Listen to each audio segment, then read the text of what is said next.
درس 75 میزان 6 8 1 2 3 1 2 3.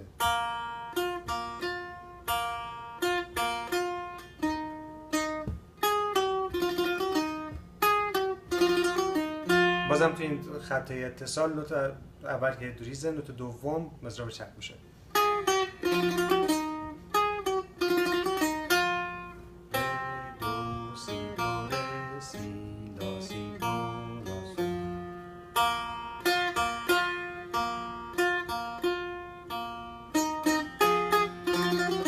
فا برش سوم، سی هم برش سوم.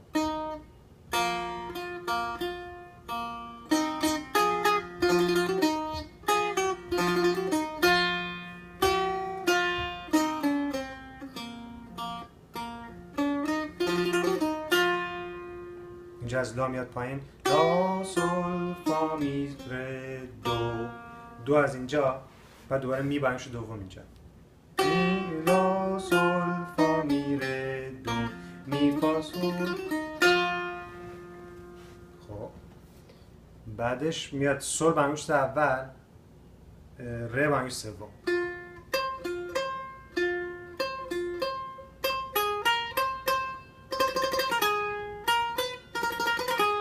اینجا که گفتم مثل همون چیزاست، مثل همین این حالت اینجاست که چنگ نقطه داره و دولا چنگ و بعد چنگ، حالا اون چنگ آخرش شکسته شده دو تا دولا چنگ.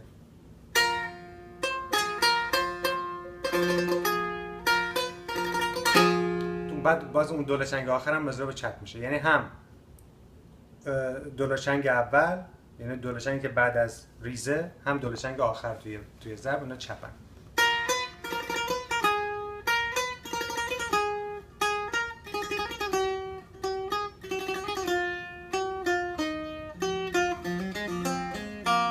از اون 4 تا دولا چنگ هم که از اینجا میاد، از سول شروع میشه، بازم راست چپ راست چپ.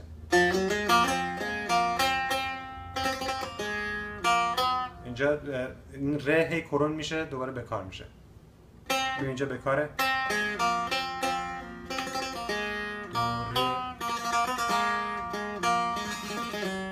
اینجا وقتی از سی میخوایم بریم به دو رو دیگه از دست باز نمیگیری، دو رو از اینجا میگیری که بتونی قشنگ بهش اشاره کنی.